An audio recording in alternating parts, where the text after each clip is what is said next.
Whoa, buddy. Put that thing back in its holster. We haven't gone anywhere. I don't understand. Check out themichaeldukesshow.com for information on how to get access to the podcast. The Michael Dukes Show. I have 2 guns, one for each of you. Firearms Friday. As Thomas Jefferson stated, it is the right and duty of the people to be at all times armed. Say hello to my little friend. I say that the Second Amendment is, in order of importance, the First Amendment. The right to keep and bear arms is the one right that allows rights to exist at all. The Michael Dukes Show. The right to keep and bear arms shall not be infringed. Not be infringed. Firearms. From my cold, dead hands. Friday. Here's my rifle, there's my gun. This is for fighting, this is for fun. Firearms Friday. Firearms Friday. Howdy. Good morning, Alaskans. It's Friday. Stand by for firearms. Oh, man. Hey, it's that day. I am so excited to talk with you. Firearms Friday, TGIFF. Thank you for being part of the program today as we get ready to dive down into it and talk about all the things that are fit to print in the in the world today. Thank you for being part of it and coming on board and joining us. Firearms Friday, of course, is the one day a week that we dedicate to the Second Amendment, where we talk about nothing but guns and firearms rights and so much more. That is all right here on the Michael Dukes Show. Now, today on the program, we've got a boatload of good stuff to talk about. In just a few minutes, we're going to be picking it up with our friend J.D. Tuccille, who is a contributing editor for Reason Magazine. I've got a handful of friends that write for Reason Magazine, and J.D. is in the tippy top of his class there. He recently wrote an article, which I'm going to post up in the chat room, about the latest regs from the ATF. These are the new ghost gun rules that President Biden was talking about here a couple of weeks ago. And these have finally been published in the official register. But Tuccille goes through this and talks about how these new laws, or these new regulations, which have the force of law, I guess I should say, these rules, are about as clear as mud. Both the industry, all the industry insiders who are watching this are slightly baffled as to what is now legal and what is not going to be legal. It's in its 120-day period, by the way, for being published, and it's inviting just a ton of lawsuits. We talked about this briefly last week, I think, week before, originally when this came out, and now we're going to get some details directly from J.D. Tuccille, who has, again, written this article in Reason Magazine, which I think is it's a good summation of what some of the major problems are with the new ruling. And this seems to be the new norm for the government, and especially for administrations that are anti-gun, because Congress is unwilling to act, and I think rightfully so. I think they understand what this means that from their constituencies. That they may talk about this in passing as how they're strong on gun control or whatever, but they understand that in the ballot box that this really is a losing proposition. So Congress has not acted, has not tried to enact stiffer gun control laws and everything else. So now we're seeing the president doing this by caveat. And quite honestly, we can thank President Donald Trump for starting this trend.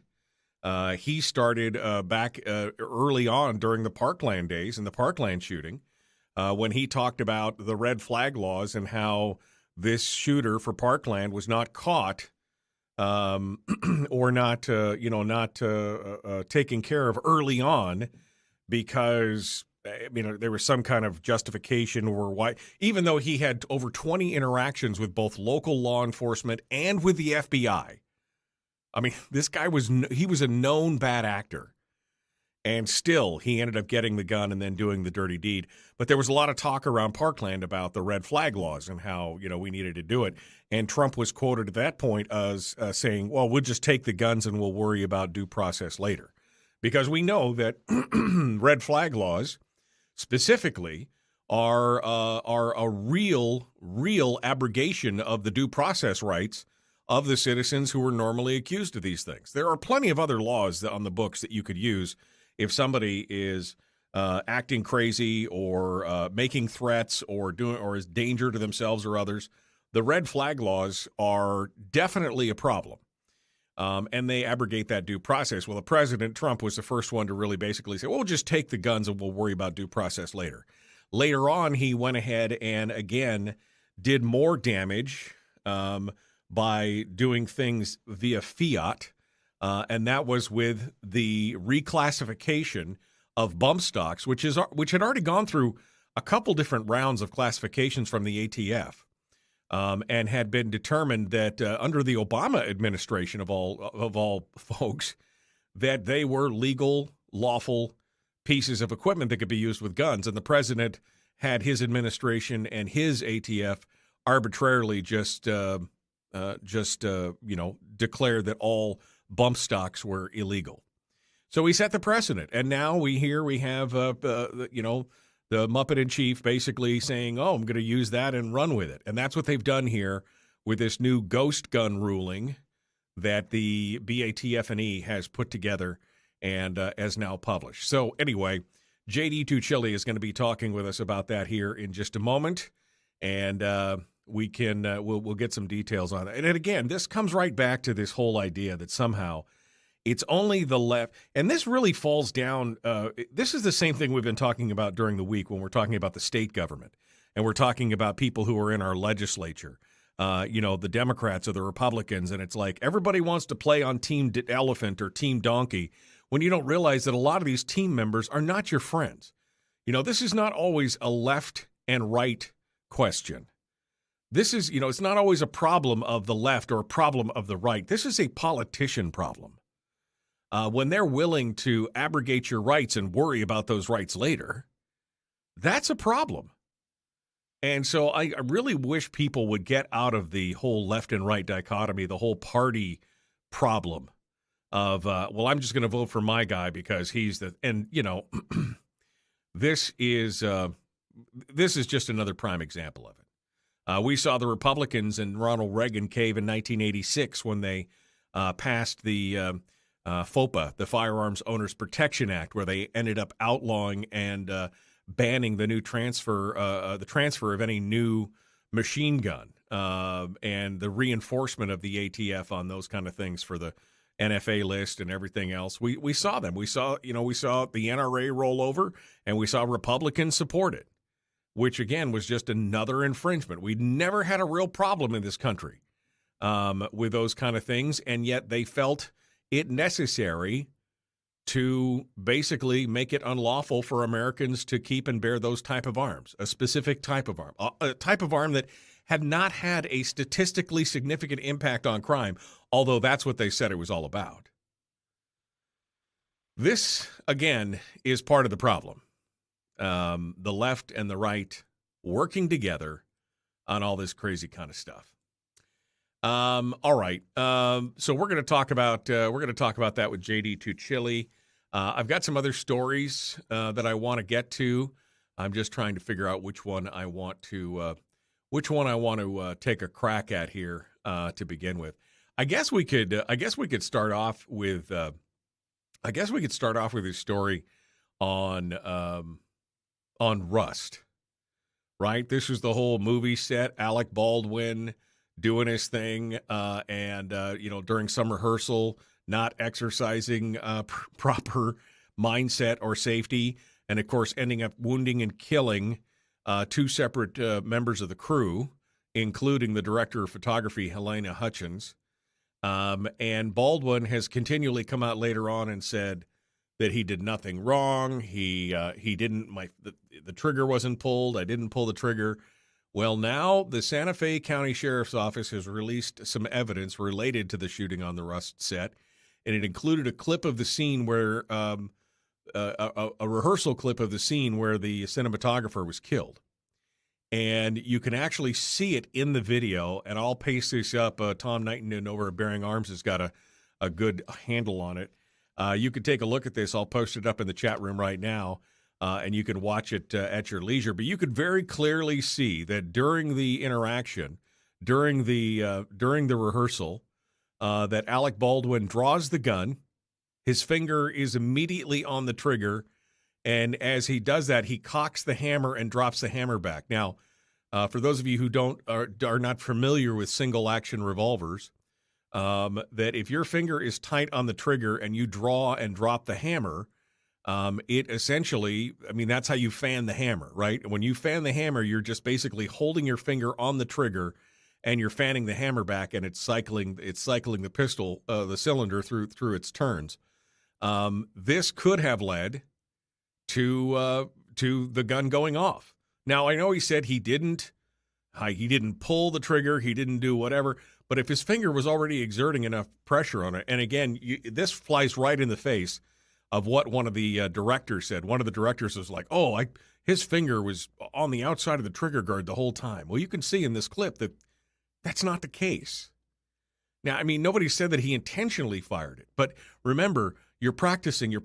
He's in this scene, he's practicing some kind of fast draw.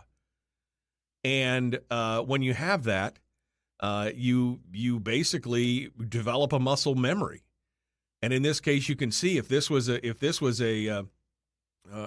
take from a previous rehearsal, you could see that he is developing a muscle memory of drawing the firearm with his finger on the trigger and then fanning the hammer back with his, cocking the hammer back with his thumb, and it could go off.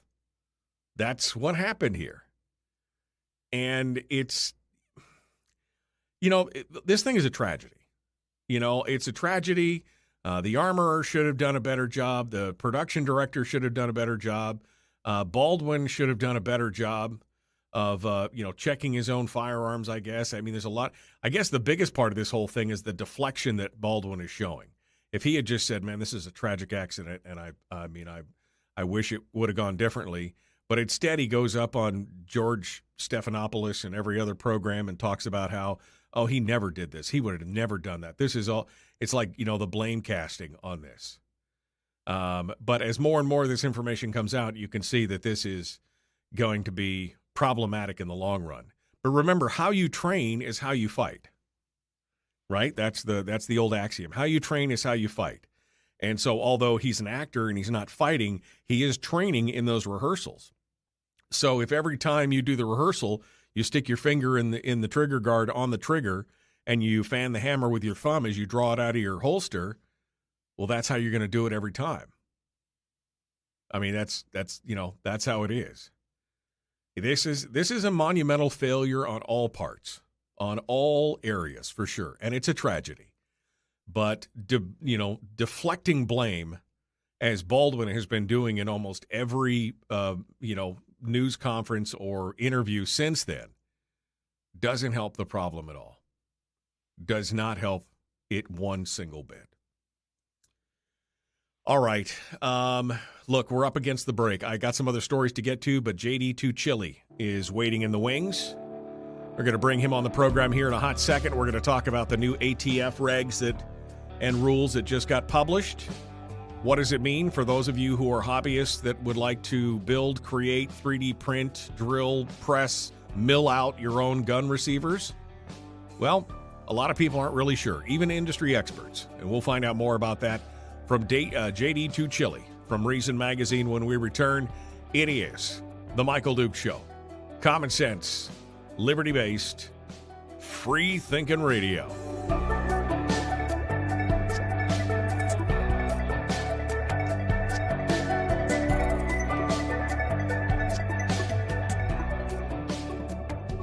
If you missed the show, you can listen to it on your time with Dukes On Demand. Oh, and it's free. Like, America used to be.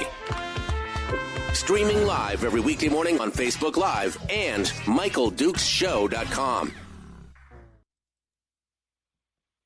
Okay, we're in the break right now, getting ready to do our thing. You know, our thing and our dealio. That's what it's all about. Oh, whoops, I got flicking the wrong switch there. All right, let me actually put myself back on. Hi, how are you? Sorry, too many buttons and bells and whistles this morning. All right, we're gonna get JD Tuccille here on the line here in a second. I've got 2 lines on hold. I hadn't opened up the phone lines yet, so callers, you can hold if you want, or you can hang up and wait because I'm going to be talking with JD until the top of the hour. So, just I don't want you guys to have to hang out unless you want to, and I don't necessarily want to kill your calls directly, but I got stuff to do and people to see, and I'm going to make that doggone it. I'm going to make that phone call right now to JD Tuccille. We'll see if we can get him on the line and get things rolling on. How about that? Hey, look at that. Phone's ringing. That's what I like to hear. JD Tuccille. Good morning, Mr. Tuccille, sir. How are you? Doing well, and you? You know, there's no snow. It's like it was like 41 degrees this morning outside the old house, and so I'm feeling pretty good. I think spring is here, and that is toasty up there. Absolutely. Yeah, no, it's ready. We're about to jump into a blazing summer, and we're all ready for it. So, how about you? How are things in Texas? We're doing well here. I'm actually in Arizona, and we're kind of on the front lines of the fire season, but, we're not on fire yet. We take that as a good thing. Yeah, we've got like one of the largest forest fires in the world burning up here already. It's, we got a lot of acreage, so we get some big fires up here. Definitely not our favorite time of year, the fire season, for sure. No, I totally understand that, and I hope to get through it in one piece myself. Yeah, absolutely. Well, we're ready here. We're in the break right now. It's just you, me, and 38 of our closest friends here on Facebook and YouTube as we're in the commercial break, ready to rejoin the radio. But I'm super excited to talk about, well, not excited. I guess that's the wrong way to put it. I'm super interested to talk about your latest article, which you wrote a couple weeks ago about the ATF and the Ghost Gunner rules. Let me see if I can clarify the issue a little bit more than the ATF did. Absolutely. Yeah, absolutely. Because, man, that was like, it was like, what? I mean, are we even talking the same language? It's just, it's crazy. It is. So we're going to get into that and see what some of the reaction has been, especially as an update. You wrote this thing about 10, 12 days ago, so we'll get an update on some of the things you've discovered since then. And other than that, I want to welcome you to Firearms Friday. It seems like I always end up calling you on a Friday. I don't know why, but I guess because you've been writing pretty effusively about gun rights and everything else. You and your son built your own ghost gun last year?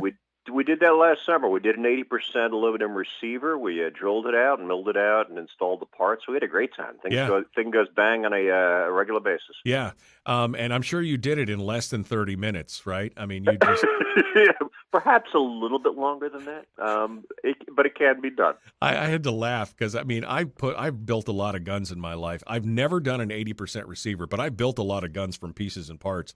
And I got to tell you, it takes 30 minutes just after. I mean, inevitably, one of the springs and small bits goes flying over your shoulder. Sure, 30 minutes to find that. That's what I'm saying. I mean, it takes me 30 minutes to put a gun together if I have all the parts in front of me. Let alone if you want me to build one of the parts as well. It's just so much ridiculousness. But all right, well, we'll get started on this. Hold on, JD. Just enjoy my virtual coffee in the virtual green room there while we get things started. All right, folks. Let's like and share this video. Let's like and share and like and follow the show page as well if you'd like to get notifications every morning when we go live. That would be the way to do it. You can also hit the subscribe button and ring the bell on YouTube. And finally, if you're watching on Twitch TV this morning, which I haven't seen anybody comment on Twitch, but feel free to hit the follow button. And it's good to have you guys here with us this morning. The Michael Duke Show. Common sense, liberty-based, free-thinking radio. J.D. Tuccille up next to discuss the new ATF regs right now. Let's do it.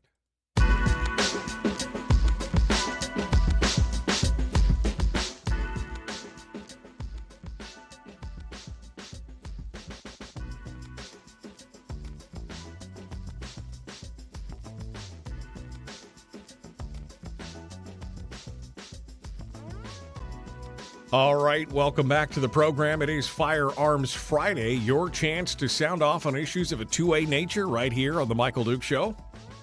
Joining us this morning to discuss some of the latest stuff, including this latest batch of regulations that have come out. As I was saying earlier, this is something that's kind of new. It kind of started under the Obama administration, but then it was accelerated by President Trump, this idea that through administrative edict, they could form different types of gun control that was unpalatable to Congress. Under Trump, of course, we had the red flag, we'll take the guns and worry about due process later. And then, of course, the banning of bump stocks. And now President Biden has taken that to a whole new level with these new ghost gun regulations, which just sounds scary because they're ghost guns. But the new regs, the problem is that they're not really clear. They're thoroughly confusing. In fact, industry experts and insiders are scratching their head trying to decide how can I comply with this because it makes no sense. J.D. Tuccille wrote an article about this about a couple weeks ago, and we've asked him to come on the program to try and demystify it for us. Good morning, my friend. How are you? Doing well. Thanks for having me on. Well, thank you very much for coming on. So first and foremost, before we get into the regs themselves, I mean, maybe you can comment on this, but I mean, this is a whole new phase of American of exercise of power. You know, we saw a few things. This was the old Obama, I've got a phone and I've got a pen thing, right? I can issue edicts and executive orders. Then we saw Trump do it, like I said, under the red flag laws after Parkland, where he's like, well, we'll just worry about due process later. And then the banning of the bump stocks. And this seems to be the presidential way to do things because Congress refuses to act, and I think rightly so, on gun violence and gun control legislation because they understand that it may make for a great soundbite, but it's a losing proposition at the polls. What do you say? What are your thoughts on that before we jump into the ATF regs? Oh, and I fully agree with you. This is something that is happening all across the board in policy. It's not just firearms. We're seeing an awful lot of movement by the federal government based on executive action. And actually, I mean, if you go back a year, even the New York Times editorial board is telling President Biden to slow down the executive orders. We're getting major expenditures. We're getting major changes in law. We're getting people threatened with imprisonment, not after Congress sat down and voted yes or no on a good or bad bill, but simply based upon orders from the White House to agencies to reinterpret existing laws and rules in new ways that are favored by the administration. And this is incredibly dangerous. It's ruled by decree. It's bad no matter who does it or in what area of policy it's applied. So yeah, I mean this new ATF bill. It's not a bill. This new ATF regulation affecting so-called ghost guns, 80% receivers, is an example of a much larger and very dangerous problem.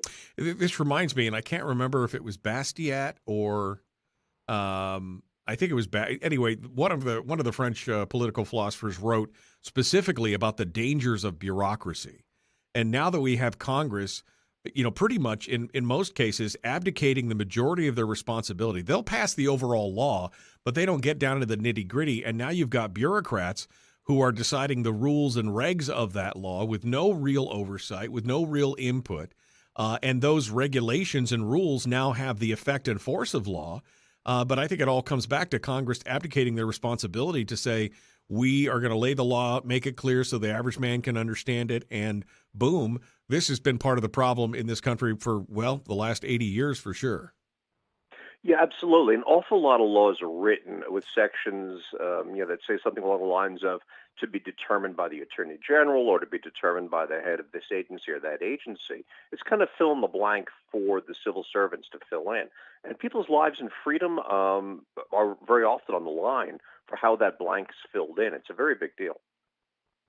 So let's talk a little bit about the regs themselves. Now, for most people who don't understand, and maybe they've heard the term ghost guns, ghost guns has become kind of a blanket phrase, kind of like the word assault rifle. to basically mean any gun or firearm that's manufactured by the individual from a partially finished receiver, right? I mean, that the receiver is usually the main. Somebody said if you're building a computer, it's the motherboard that everything plugs into. It's the same kind of thing. It is the base. It is the platform that all the other parts hang off of, essentially, and it's the serialized component. It is what is considered the firearm of all the pieces of the gun. It is the part that is actually legally considered the firearm. But you've been allowed in this country, well, pretty much since the foundation of this country, to make your own guns. You just had to follow a few basic rules. But give us some details of what this new ATF Ghost Gun reg is all about. Yeah, the reason this rose up is because, well, ghost guns basically just unserialized. They don't have serial numbers on them, DIY firearms. And the existence of this kind of niche in the market led to the rise of what's called the 80% receiver industry, which are partially finished up to kind of the edge of the law receivers that don't have the final drilling and milling done on them. So they sell them as a kit. You buy them, you take them home, and if you have some basic shop skills, or if you have a CNC machine, an automated milling machine that's computer directed, you can finish it out yourself, install the parts, and have a finished receiver, which can then be assembled into a finished firearm once you assemble the other parts, either as a kit or buying them as individual components. So this industry has existed for a number of years now. It's become very popular. It's actually a lot of fun. I've done it myself. One of my colleagues at Reason did it, built a pistol that way. I built an AR-15 with my son.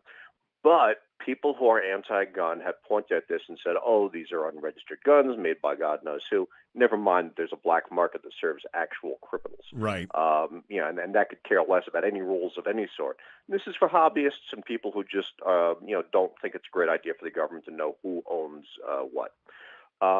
And these new set of ATF regulations were directed by the Biden administration last year as a reinterpretation of existing rules to apply to this market. And what the new rules say is, I'm not sure, and I'm not sure that anybody is really sure, but the intent was very much to regulate the 80% receiver industry out of the market. Right. And the fact that these rules are not clear is apparent from the fact that I spoke to two industry insiders, people who really should have a handle on this, who had very different takes on the regulations. Now, given the intent of the Biden administration, I would assume, because again, all this is very much based on interpretation of the rules, I would probably assume that the more restrictive interpretation is the one that's going to be applied by the government. Now, you might beat that in court, you might not, but that's going to be a lot of money given to your attorneys and a suspension of your life for a couple of years in the meantime. Right. But I spoke to Cody Wilson of Ghost Gunner, and his company, he's the guy who made the original 3D printed single-shot pistol. And his company now manufactures CNC machines where you drop in an 80% receiver, and the machine finishes it up for you, and then you install the parts and assemble. And he was actually a little disappointed because, not because he thinks that, the industry should be more regulated, but because he thought they were going to hand basically a monopoly, because his Ghost Gunner machines could actually handle raw blocks of aluminum and polymer. Right. 0%, which can't be banned because it's just a paperweight. Right. And he interpreted these new rules as not banning the 80% receiver market, as being a little more restrictive, but as long as you were careful not to package everything together, the market would still exist. And that would seem to be, by one reading, an interpretation. The problem is I also spoke to Matthew LaRochiere, who's an attorney with the Firearms Policy Coalition. And he read the rules and said, he said they're really mealy-mouthed about their interpretations of the rules, probably because they're right up against the limits of what administrative ruling can do. He says, but if you read through what their own interpretation, where they're almost certainly going to apply these words, they've allowed themselves the room to ban pretty much everything down to that 0% level. You can't include that because that's just raw blocks of aluminum and polymer. But the 80% market, he thinks, is probably dead here unless the courts intervene. Right, and I think this thing is convoluted and complex and opaque enough to really make somebody in the judicial scratch their head and go, I mean, this is supposed to be understandable by the average person. And when you've got two people in the same industry coming at it from two widely different interpretations, I think that leaves I think it leaves it wide open for legal challenge at this point? I would argue that it's a violation of the whole concept of the rule of law. The rule of law is based on the idea that the rulers have to abide by laws they create. They can't come by and arrest you at 2:00 in the morning and say you really ticked off the Attorney General. They've got to be able to point to a printed law that you could have seen and understood that said if you do this, you'll really tick off the Attorney General. And if you have people who are in the know and are familiar with the industry and who disagree in the interpretation of the rules, it's not a knowable law. It's just kind of the feels of whoever's applying it at the time. I would like to think the courts would look at this and say, no, that's not the way this is supposed to work. But and I guarantee you this is going to end up in court. People are going to be suing left and right because not only is their freedom at stake, but their livelihoods at stake. Right. And that means that people are motivated to challenge this and say, no, what did you really mean? And is this anywhere in the authority of the ATF to go this far in banning an entire industry? Interestingly enough, the case that kind of folds into this more closely, that's a totally separate issue, but is the most recent court case over the CDC mask mandate on all the travels and transits and airplanes and everything else, because that judge basically said the same thing. The CDC was trying to take unto itself powers that are not delineated anywhere. I mean, where is the limit? Where is the end? And this is kind of the same thing that ATF has been doing, like you said, pushing the envelope of what is actually lawful and legal. I mean, it's like on the bump stocks. There were 3 different determination letters already out under the Obama administration that said bump stocks are illegal, and yet they just arbitrarily said, well, we're going to change that again. I mean, people that had their whole livelihood interrupted because of that. Absolutely. And at some point, you've got to say, look, you've already issued a determination. People are basing their actions on this. The idea that you're now going to switch gears and make a 180-degree flip on how you interpret existing rules, that in and of itself should be unacceptable, I would argue. But to go back to your CDC reference, that's absolutely right. A lot of the response to that from people who favor the face mask rules were about public health issues. But for the courts, that only comes secondarily. The first question is, did the agency have the authority to even touch on this? And that judge ruled that no, this is beyond the city's authority. So it doesn't matter if it was a good idea from a public health perspective or not, because the CDC doesn't have the authority to do that. And we get back to here, and the ATF is going to be challenged on, does it have the authority to do this? And then if the courts say, well, it might have the authority, then they're going to have to look at, well, is the rule comprehensible by anybody to whom it applies? You can't just issue gibberish and then apply it as you wish based upon your feels and tea leaf reading. It's got to be something that the public can read and say, okay, now I know what I can do that's legal and what would be beyond that line. If you can't have that, then I would suspect the courts are going to look at this askance and have a real problem with these kind of reinterpretations of the rules. Okay, this is, of course, from the same organization and department that once classified a piece of string as a machine gun. So we understand that that they don't necessarily have consistency or clarity of thought in those instances as well. We're going to get back into this here in just a second with JD Tuccille from Reason Magazine. We're going to continue and drill down into this a little bit more. I think there are some interesting points on this, and we're going to find out more about that here shortly with JD Tuccille. Again, you could find out what he writes over at Reason.com. I have posted this story up in the chat room. If you want to join us at Facebook.com/Michael Duke Show, you can go over there and take a look at the link that I've just dropped in the chat room right now. All right, we're going to be back with more and JD Tuccille right after these messages. Don't go anywhere.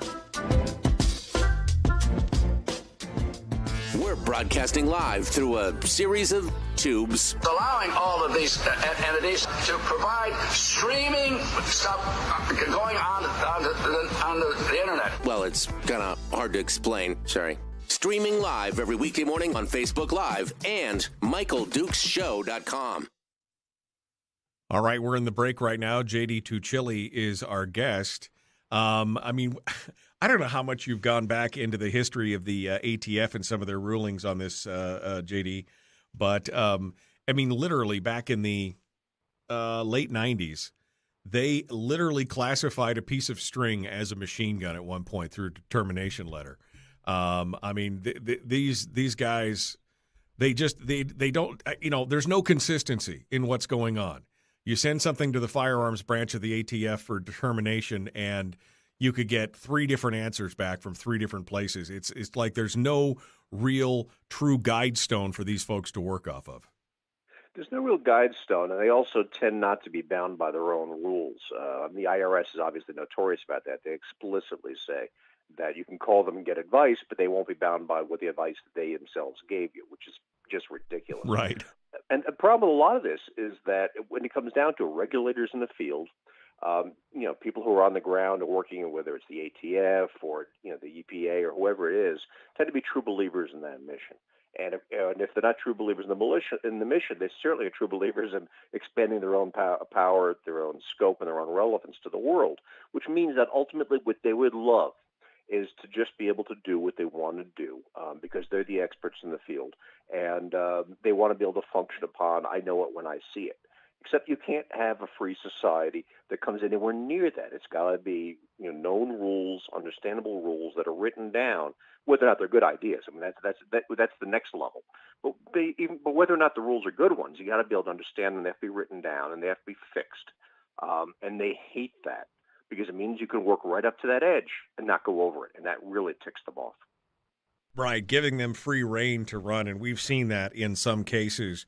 Over the years, talking with different folks in the industry, especially some of the FFLs who've seen some of the arbitrary and capricious behavior of ATF investigative and field agents who come into their place and grind them out over somebody writing Y and N in a form instead of yes or no, and getting busted, being okay with that, and then all of a sudden it's not okay, and then it is okay, and again.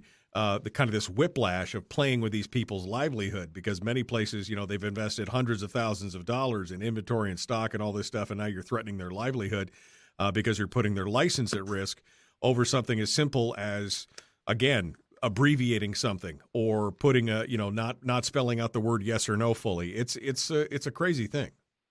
Well, it's petty, and the reason they do it, of course, is that if you create just kind of a field of tripwires, that everybody is in violation of something if you want to go after them.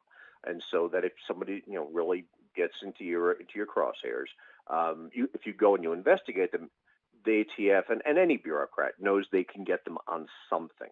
So they make everything arbitrary, they make everything a rule, and they make everything ultimately impossible to comply with within the full measure of the law. The problem is that government is not agile. Government is about as agile as the Titanic. And so as technologies continue to evolve, and part of this ghost gunner thing, of course, comes from the fact of that, Cody Wilson, you mentioned him, he's up on the forefront of this with first the 3D printers and now the desktop CNC machines. And you're seeing it's really raised some angst among the anti-gunner crowd that people will just be printing out guns or CNCing and doing things that they were doing anyway. It just makes it easier, and it basically is creating kind of, like you said, a user market, a maker market, and that seems to really frighten people. It does frighten them. I mean, there's something about firearms that's totemic, and I think that every political movement that has a kind of a Puritan strain to it has a couple of totemic things that just frighten them. And on the left is guns, and on the right it's abortion. And anything that makes it easy for people to act in these areas beyond the reach of the law, beyond restrictions or prohibitions, just outrages them. And, of course, we've always been able to make our own firearms. I had an uncle, actually, when I was a kid, and I referenced it when I wrote about building an AR-15 with my son. And he used to build rifles from scratch, and that was his hobby. But these days it is easier. I mean, you can take a CNC machine or a 3D printer, and people are knocking out semi-automatic weapons. Well, knocking out. There's a lot more, obviously. Right. but they're manufacturing at home with some skills and some parts assembled, semi-automatic weapons, revolvers, and such, beyond the reach of the law and beyond even the possible reach of the law. Because ultimately, if you can make a mechanical device, and people tinker in their homes all the time, you can make a firearm, which is just one type of mechanical device. Right. You can walk into a hardware store, and in 10 minutes, I could have the bits and pieces to construct a simple firearm. Maybe it's a single shot, but it's simple, it's easy, and I could buy it just, with probably $30 or $40. I could buy all the parts in a hardware store and make it work. But that kind of freaks people out in the overall, and I think I personally think that's sad. And now that we're getting into this whole new thing of printing and everything else, we should talk about that here real quick before we get into the regulations, because I think I think that's a fascinating area and it's important, but it also feeds right back into this idea of how easy it is. And you just mentioned that. We're going to get back into this. J.D. Tuccille, our guest, The Michael Dukes Show, Common Sense, Liberty-Based, Free Thinking Radio.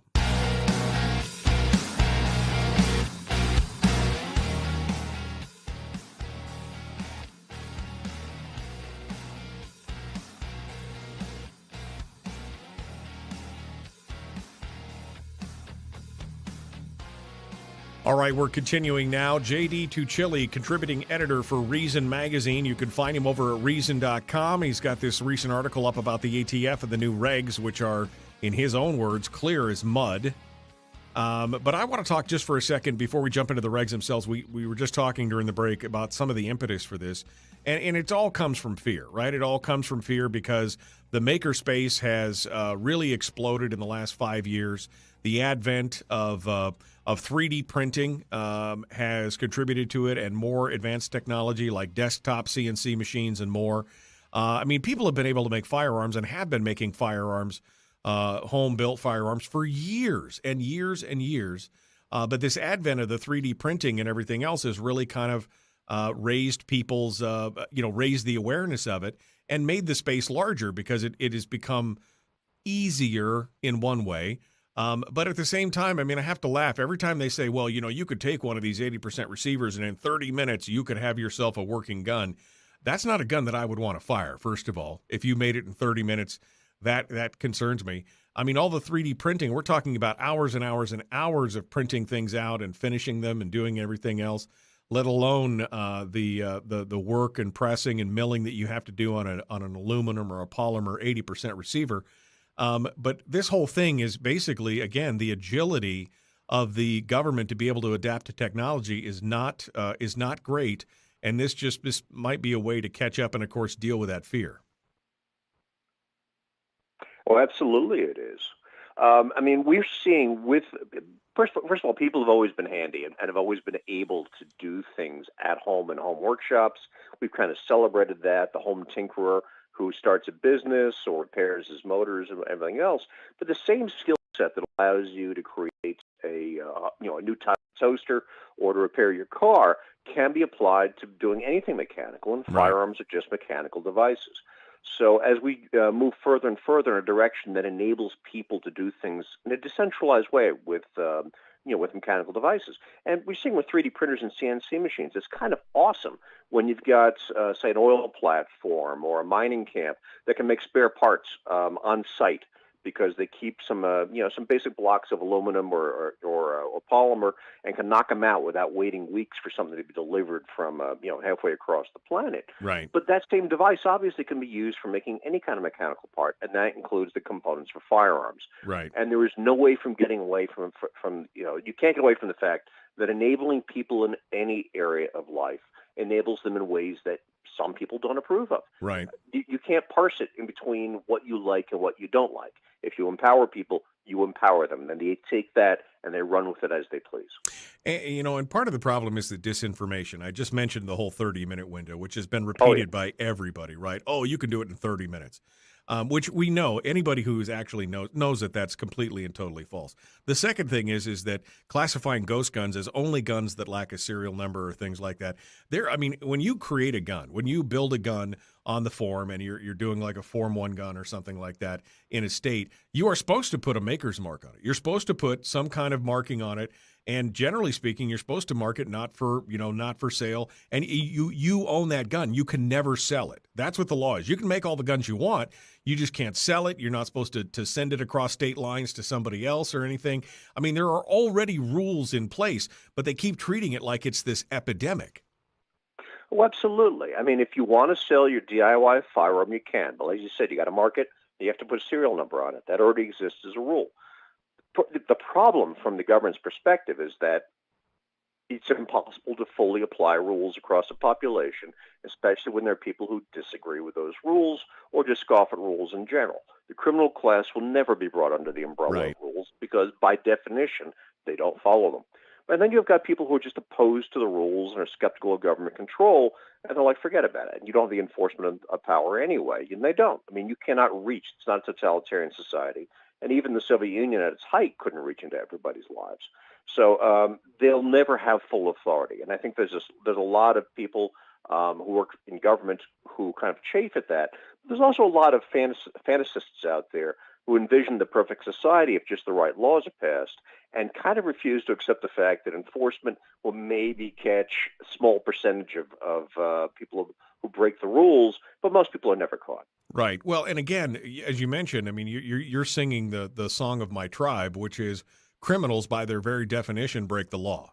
So you can make as many laws as you want, and it doesn't really matter. These people have already decided to break with societal norms, and they just don't care. Yet every one of these, and now this is where we get into the actual details of these ATF rules, every one of these really only applies in the main, and in the, probably 99.9% of the time, this only applies to lawful, law-abiding citizens. They're the only ones who are going to abide by this. They're the only ones that are going to do it.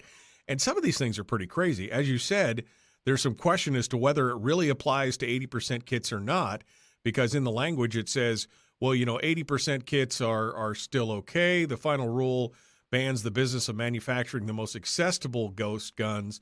But then it goes on to talk about things like you can keep a partially complete frame or receiver, but if you have it dimpled or drilled or you have a tool with it, I mean, it becomes a whole new thing.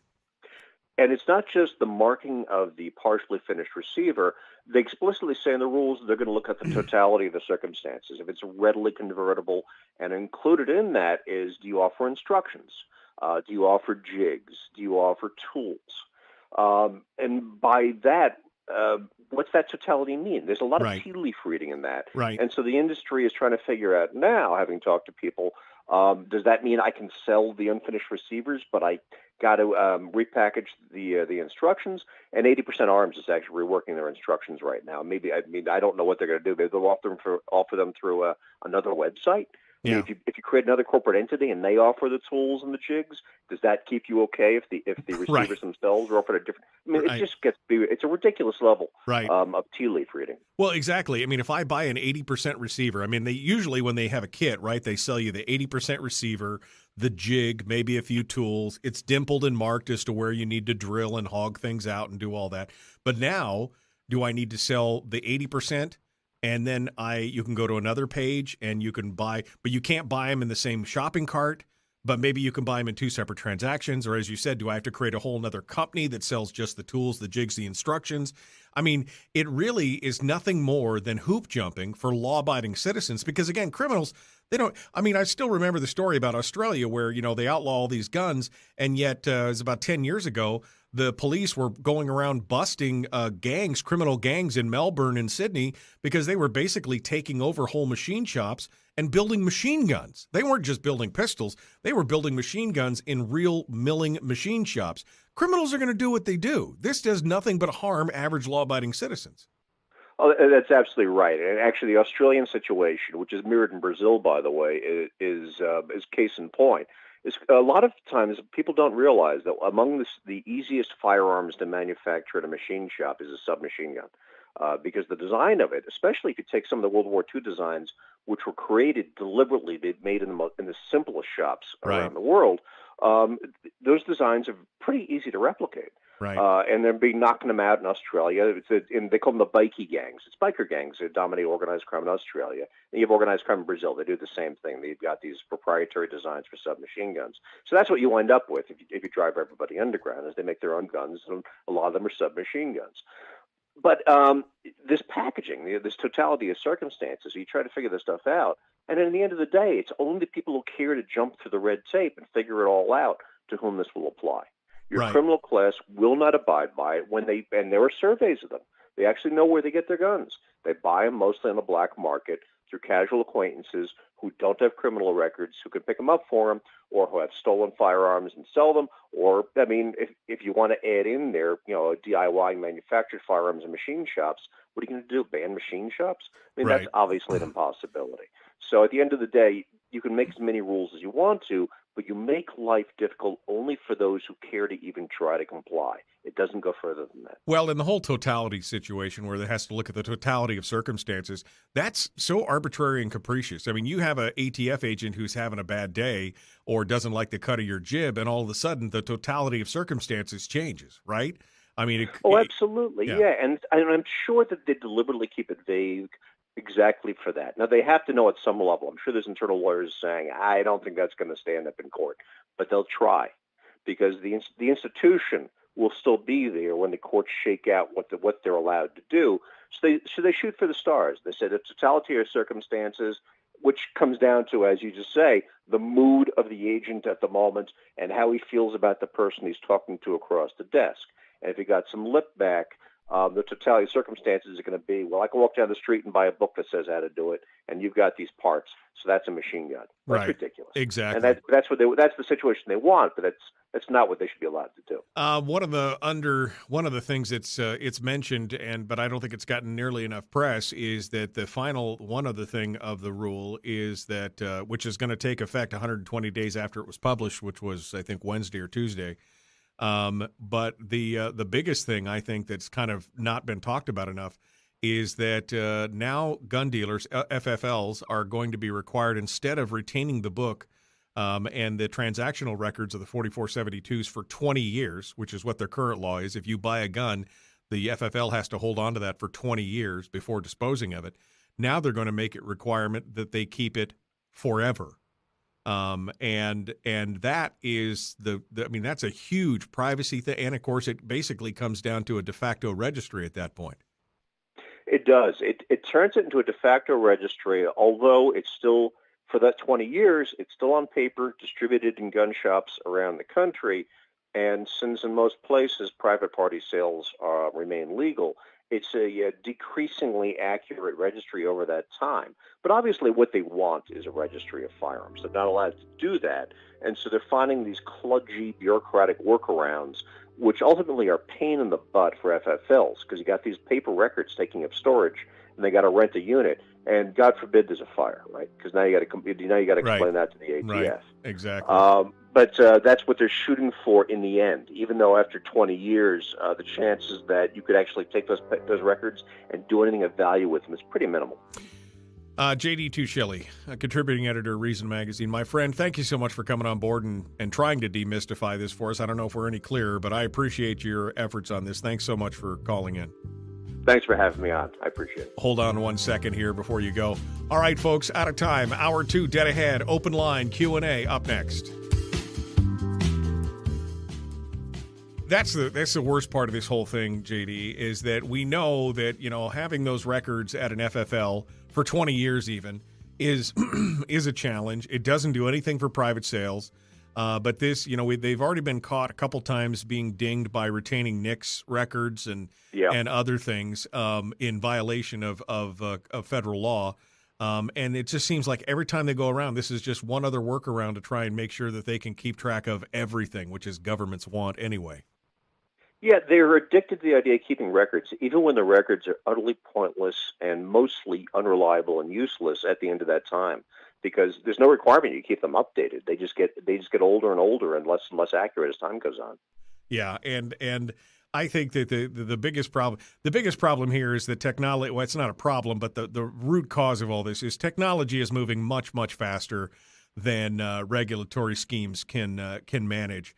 And that gives a lot of the government, worker bees a lot of angst. And this is one way of pushing back on that. But I think that, we've just got to maintain it. And I'm going to be watching these court cases. I know it's going to go into effect 120 days.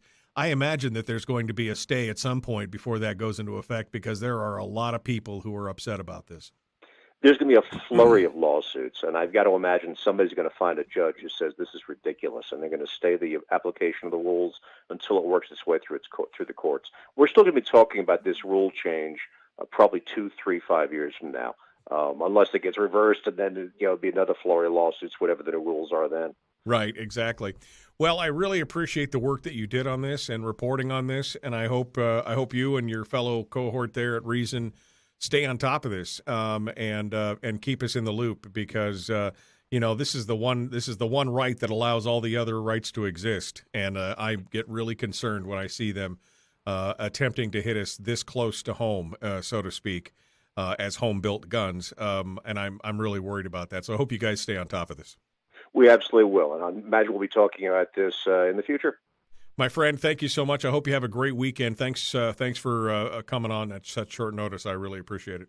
No problem at all. You take care. Thank you. JD Tuccille, our guest from Reason Magazine. Good stuff there. Oh, hey, look, the music's still playing. All right. Top of the hour. What do we got here? All 4 lines are open. So we're gonna open that up here. Let me go back here to see what some of the stuff in the chat room we're talking about. If any politician makes a decision, it's much harder to change their mind. Talking about I saw somebody say something about this. What was it?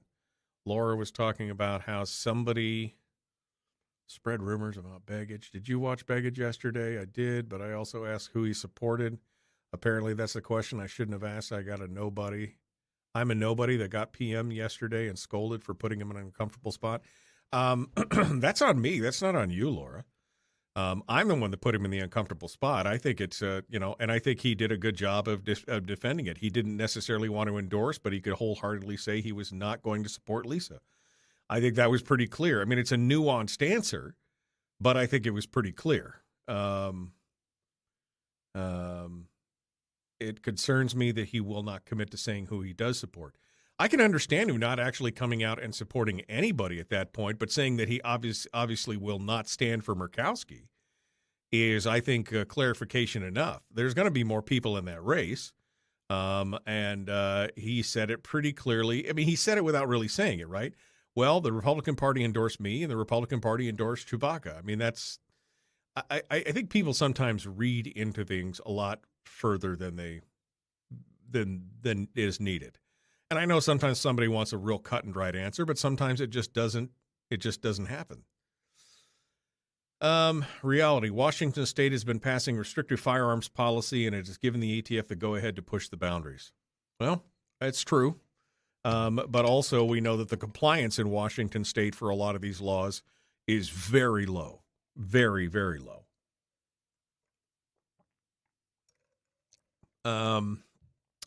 Availability of ammunition is nuts. Yep. I mean, that's been a continuing problem for the last 10 years. Chuck says, I don't think it ever stopped. I can't buy .22 long rifle anywhere and haven't had for some time now. Yeah, I mean, ammunition is becoming more and more difficult to do. The home-brewed Danago guns of the Philippines, much like the Pakistani merchants who taught themselves how to build Kalashnikov pattern rifles, gunsmiths working out of home workshops in the Danao region of the Philippines construct weapons by hand with metal scavenged or brought from local junkyards. Such weapons are also referred to as paltik, meaning copied or not quite reliable. Despite the derogatory terms, many of these DIY guns are pretty impressive. They may be a far cry from mil-spec. Reports say these guns will give the name brands a run for their money, from Enforce to 1911s to Uzi submachine guns. Danao gunsmiths had not only been copying existing weapons for decades, but innovating as well. Yeah, well, that's the thing. I mean, I've seen an AK-47 be built out of a snow shovel. No kidding. I mean, a snow shovel. They built the frame and receiver out of an old snow shovel. It's pretty impressive. It really is. And as JD talked about, some of the earlier designs, especially the World War II designs for submachine guns, the grease gun, the Sten, some of these other ones, I mean, these are simply pressed, stamped steel parts. There's nothing super high speed. These are not precision milled machines. They are what they are. The MAC-10, again, stuff like that. So yeah, it's again, you push people into a corner, and as he said, the bikie gangs in the Australia are a prime example. You push them in the corner where there's all the guns are bad and everything else. Well, if you're in for a penny, in for a pound, would you rather have a machine gun or a single shot at that point? If you're gonna be burned one way or the other, you're gonna go for the full meal deal and just go ahead and get the machine gun at that point. All right, we got to go here. We're jumping back into it. We're going to open up the phone lines and take some calls, do a little gun Q&A. Willie Waffles at the bottom of the hour. The Michael Duke Show, common sense, liberty-based, free-thinking radio. Hey, like and share this thing, will you? Like and share. Follow the show page. Let's go.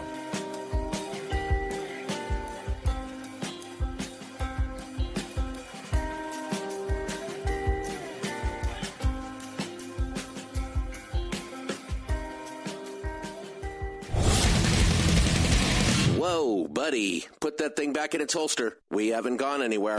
I don't understand. Check out the MichaelDukesShow.com for information on how to get access to the podcast. The Michael Duke Show. I have 2 guns, one for each of you. Firearms Friday. As Thomas Jefferson stated, it is the right and duty of the people to be at all times armed. Say hello to my little friend. I say that the Second Amendment is, in order of importance, the First Amendment.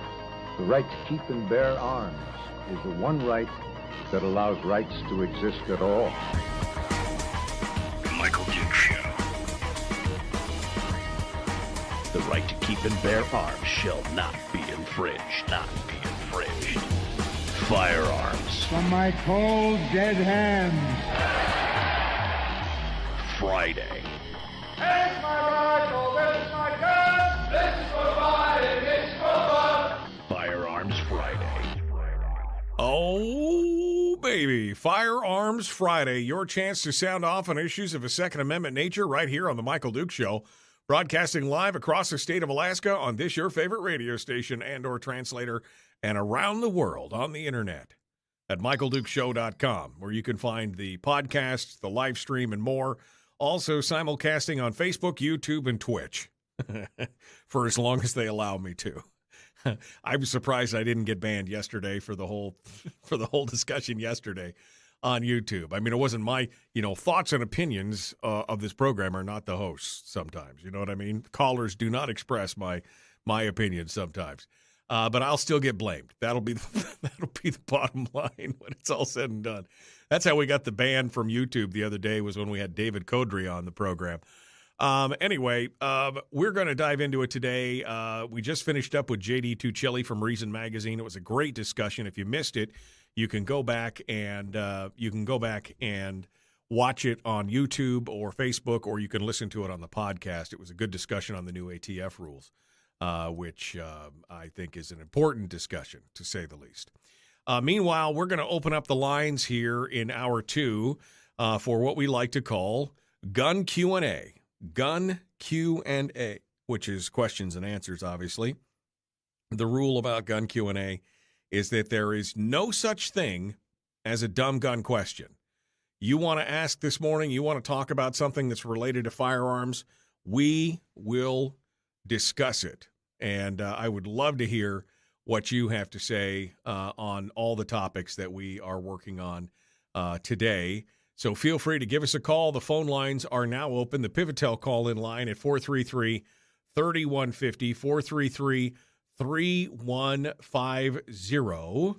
And you can call in and ask or talk about anything you want. We had a bunch of callers in last hour while we still had JD on, but they basically moved on. So, but if you feel like you want to call in and ask some questions about firearms or make a comment about guns or tactics or anything else, I would love to hear what you guys have to say on that as well. Somebody in the chat room, Sean in the chat room, put together a little thing in here talking about the Danao guns of the Philippines, where Filipino merchants have basically learned how to reconstruct or to replicate a lot of firearms with metal scavenged or bought from local junkyards. And we've seen that over the years. I was just mentioning that I saw a few years ago, before YouTube got really, really restrictive on gun videos, there used to be a gun video of a guy building an AK-47 out of a snow shovel. That, it doesn't require, a lot of times it doesn't require a high-speed machine shop and a, intimate knowledge of CNC machining or anything else. Sometimes it's simple stamped steel. And J.D. Tuccille actually talked about this. Some of the World War II era designs for submachine guns like grease guns and Stens and things like that, the Liberator pistol, the original Liberator pistol, and many of these other things are simply stamped steel. I mean, they're easily made. They're not complex. They're not complicated, and they're pretty easy to do. So all this hullabaloo from the ATF seems a little ridiculous on the surface of it. And at some point, if people just get sick and tired of trying to obey, ridiculous laws, and that's the problem when we start to get laws for everything and ridiculousness. We've talked about this in the past, the danger of an Irish democracy. When you make laws that are so ridiculous and so overbearing and overarching, the compliance rate will drop. We saw this again with the New York SAFE Act. We saw it in Connecticut with their assault weapons ban. Jeannie's been in the chat room talking about how Washington is one of the most restrictive states recently, passing, private sale background checks and all, magazine. And yet the compliance rate in all of these states is in the single digits, and in some cases near zero. And the politicians are really running themselves to the point of where, this really goes back to the old axiom where it talks about, when guns are outlawed, only outlaws will have guns, because you will either have forced just the criminal class to participate, or you will make law-abiding citizens outlaws because they will ignore the law because it's a bad law. And that's kind of, I think, where we're starting to reach in parts of this country where you see this kind of stuff. I mean, every one of those people in New York or Connecticut or Washington who are not complying are technically outlaws, but they also understand that it's a bad law.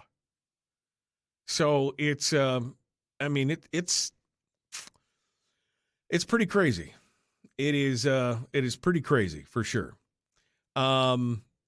Anyway, so we'd love to hear what you guys have to say. If you'd like to call in this morning, we've got all 4 lines open, and we could talk about anything that you want to talk about as far as guns, ownerships, tips, tricks, tactics, range reports, whatever you want to talk about. There was an interesting study.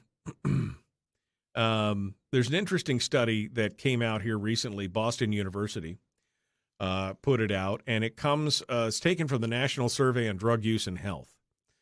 And the headline of the study is, I'm sure, alarming to many people. The new study claims that the number of teens who are toting guns around has spiked dramatically in the past few years, up 41% between 2002 and 2019. And I took their data again from the National Survey on Drug Use and Health, and it shows that who is carrying the gun has changed over that time frame as well. It seems like higher income and white teenagers are now more likely to carry a gun than minorities, ethnicities, Black, Native American, and low-income teens are less likely to carry. So when you read that headline, 41% increase, whoa. But wait, there's more. If you look at the data in a much deeper light, first of all, you realize that the overall numbers of teens who are carrying is pretty darn low. When authors of surveys and data and reports like this look at it, they sometimes simply highlight the figures that are the most alarming. A deeper dive into the survey's findings revealed that while the number of teens who are self-reporting, because this is a self-reporting thing, that they're carrying guns has indeed gone up over the past 20 years, the overall numbers themselves are pretty darn small. In fact, carriage increased by 41% over cohorts, which means that it increased from 3.3% of teens carrying guns at some time in the recent past to 4.6% of all teens carrying guns. That's the 41%. So only 4.6% of people are carrying guns in the past. But 41% carrying guns sounds a lot scarier. 41% increase in teens carrying guns sounds a lot scarier than 4.6% of teens admit to carrying a gun at least occasionally. But yet, both of those came from the same study. And they didn't invert that either and just say 95% of teenagers do not carry a gun around. But Tom Knighton over at, or Cam Edwards over at BearingArms.com makes an interesting point here. He said, look, in that same study, you can drill down into some of these things, and you could see that according to the authors, at the same time, the study found that 5.5% of 17-year-olds say they've misused prescription opioids over the last year. So you've got 4.5% of 16 to 17-year-olds said they've carried a gun in the recent past. At the same time, 5.5% say they've misused prescription opioids. And that doesn't include, by the way, non-prescription opioids or heroin or fentanyl or anything purchased on the street. I mean, we've got a much larger percentage of adolescents who are out there, abusing the drugs and everything. I mean, this is the kind of stuff that you see. We have a small but growing number of adolescents who carried a gun in the last year, but it's a much smaller subset of that population who've actually used a gun to commit a crime. So does it really matter at that point? Again, 4.6% who have carried in the recent past. And, of course, criminals are probably not going to admit to what's going on in this, so maybe it's higher. Maybe there's some criminals out there. But I find it interesting that, again, they lead on the chin with a headline that gets the most ink. 41% increase in teen gun carrying. But yet it's still 4. And they even break it down regionally. That's the other interesting part. They break it down regionally by whether it's rural, whether it's and they include Alaska Natives. So across cohorts, rural gun carrying is 5.1%. Alaska Native American Indian, 5.2%. Well, of course, most Alaska Natives carry a gun because there's a lot of them that live out in the wilderness where it will kill you.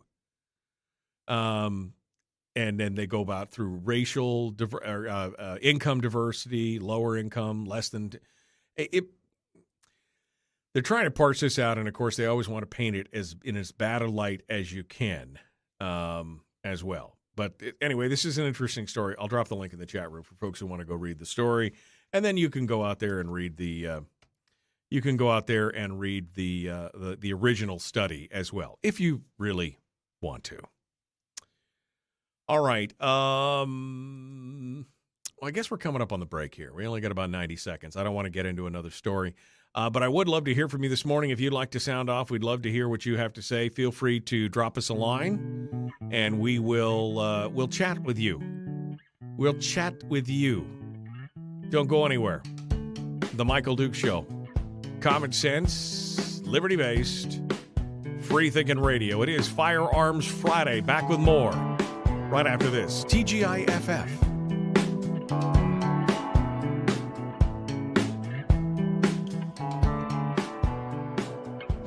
If you missed the show, you can listen to it on your time with Dukes On Demand. Oh, and it's free. Like America used to be. Streaming live every weekday morning on Facebook Live and MichaelDukesShow.com. All right. We are in the break.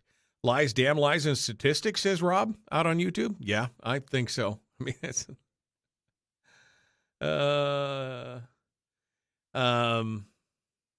Alcohol is abused at a much higher rate than drugs, and we just keep legalizing drugs like in Oregon and Washington. If you aren't aware, you need to watch what is happening in other states and get ahead of it, or the same will happen here. I mean, you're right. Alcohol is much higher abusive rate amongst the general population than most of those drugs. I don't think you can regulate that kind of human behavior, too. I mean, really. I think people... as long as they're not hurting anybody else. I mean, if they're hurting somebody else, you throw the book at them. But if it's just themselves, people are going to be people. That's what they're going to do. That's part of the problem. Okay.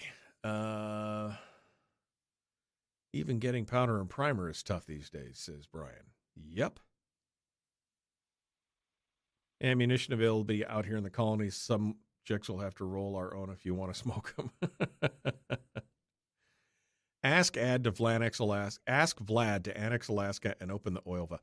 Okay, so I mean, Brady's been going on and on about this for the last couple of days. If Vladimir Putin decided he wanted to come to Alaska, it would be just as much of a drawn-out bloodbath as it would be in Ukraine. Because I'm telling you what, I have no interest in being part of Russia. I'm happy to be exactly, if there was anything to happen, in that kind of way, I mean, great opportunity to declare our own sovereignty and just do what we're going to do.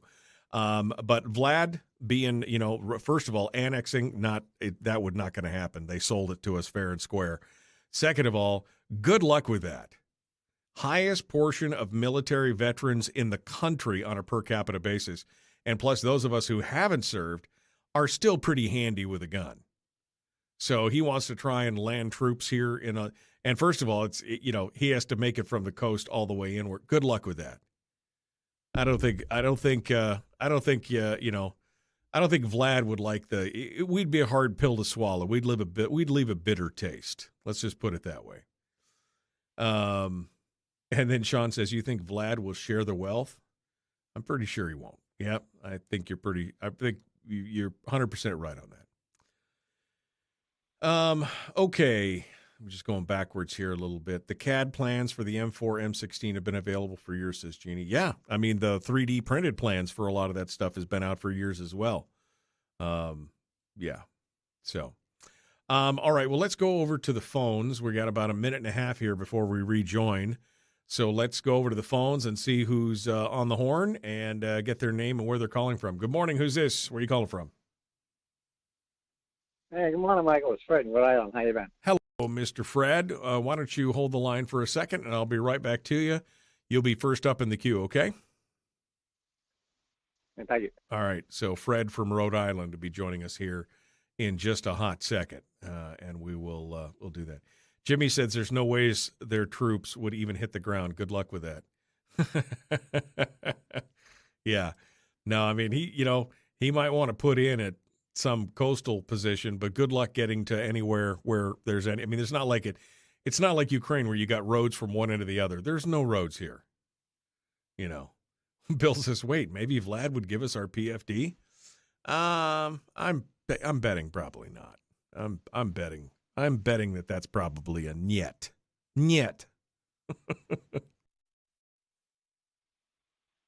All right.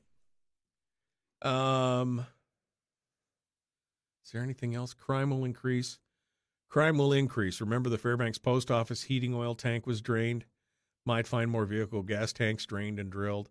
Yeah, as things get tougher, I mean, that kind of stuff is going to happen. And I'm hoping that you are prepared to defend against it. Scrolling backwards here.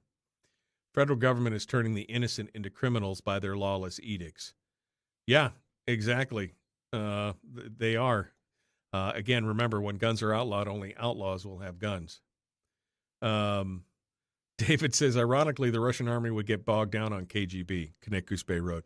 You're probably right. That road is a mess, man. I'll tell you what. All right. We're jumping back into it. Here we go. Fred from Rhode Island on the line. Let's do it to it. The Michael Dukes Show, Common Sense Radio.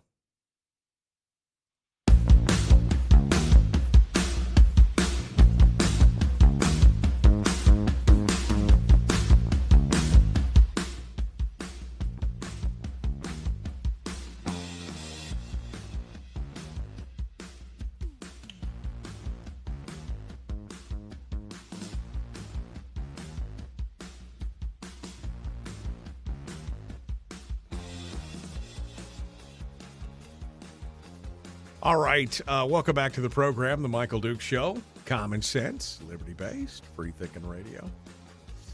We're going to be joined by Willie Waffle in about, 15, 20 minutes or so. We're going to talk with him about the weekend movies, the entertainment report, and more. I know some of you mentioned that you missed him last week when we didn't have him on the program. I thought it was just for me that I appreciate you guys missing him as well. So, yeah, he's back this week. We're going to get into this with him, and we're going to talk about all the entertainment news that's fit or unfit to print at that point. So, but first, let's go over to the phones. We got some calls coming in this morning. We start off with our friend Fred over there in the beautiful state of Rhode Island, and we're going to chat with him right now and get his take on everything that's going on for this Firearms Friday. Hey, Fred, what's on your mind, my friend? Hey, good morning, Michael. Lately it's come up that the UN Small Arms Treaty is, they're kind of rattling that saber again as to whether or not, the nitwit in charge is going to sign on to it or not.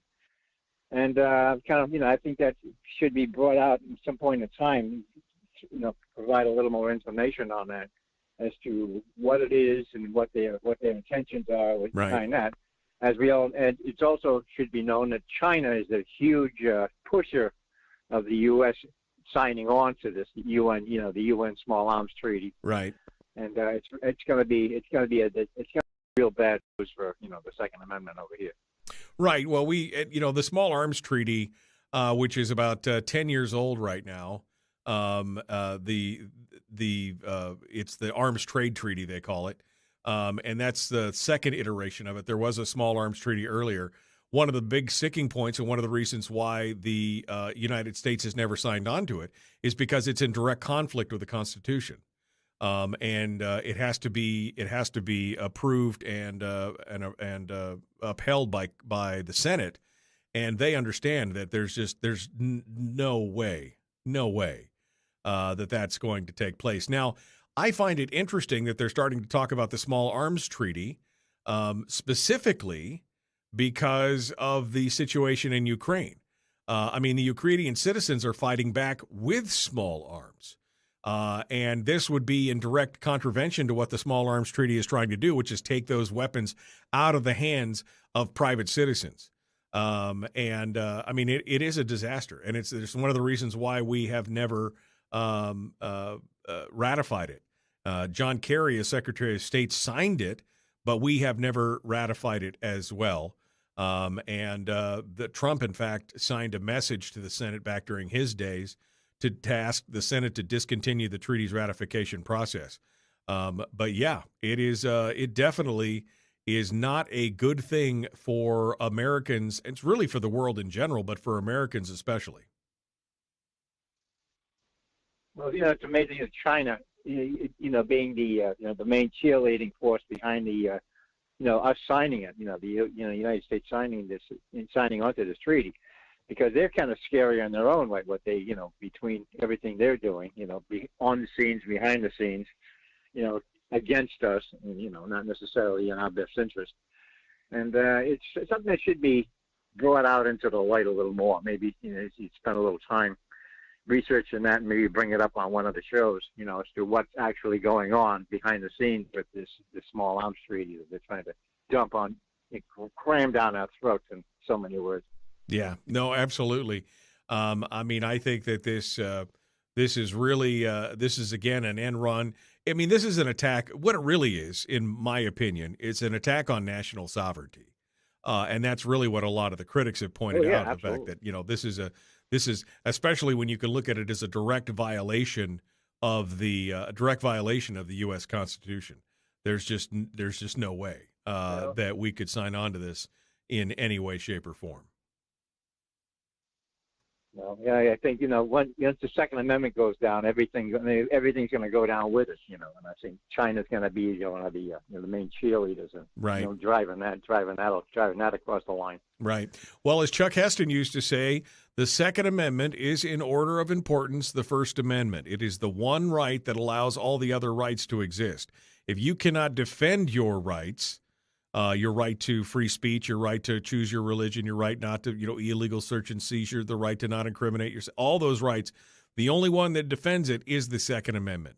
And if they try to take that away from people, which they've been trying for years to do so, then where are your freedoms? Then your freedoms are not granted by a creator. Instead, you're being given permission by the king or the government to do what you want to do. And I think that's the biggest part of the problem here. Absolutely. Well, it kind of goes hand in hand with the rest of the gun control antics that they've been trying to pull off. They haven't linked the two directly together, domestic and international. But you can see that there's a bridge there, maybe a couple of bridges there, between the local aspects and what's going on internationally. Right. Pushing for gun control. You look at this; it's just basically the same players. It's just that one, depending on what chair they're sitting in that particular day. Right. It's true, but it's basically it's all the same end game. I agree. Really, slice it. Yeah, I agree. All right, Fred. Hi, Mike. Well, thanks for calling in. Appreciate you being part of it today. Thanks for joining us on Firearms Friday. That leaves a couple lines open. Let's continue on here, and we will take some more calls. Good morning. Who's this? Where are you calling from? Hi, this is Mike from Delta Junction. Good morning, Mike. What's on your mind, sir? So they're talking about these ghost guns and no serial numbers on them. I bought my first rifle when I was 14, made by a reputable manufacturer, and it has no serial number on it. So now is it classified ghost gun? So you bought it from an actual like a major gun manufacturer?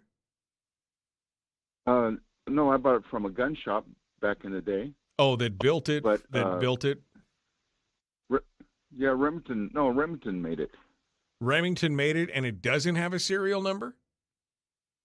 No, it does not. Huh. Well, that... it has a model number on it. But no serial number, you're sure? No, sir. Yes. Huh. I also have a rifle that was my dad's that is the same thing, made by Winchester. Well, I mean, depending on the age of the rifle, yeah, I mean, there are certain, till the 68 Gun Control Act, they didn't really get down to it. So it was manufactured prior to 68. That's definitely a possibility. But yeah, any major manufacturer today is going to include a serial number. I'm going to say that if it didn't come with a serial number originally, then no, you're not in danger of owning a ghost gun. And again, look, there's nothing saying that you can't build your own firearm and keep it. If you're planning on transferring it, if you're planning on moving out of state with it or something like that, that's when the rules about putting your own serial number on it and doing all that other stuff come into play.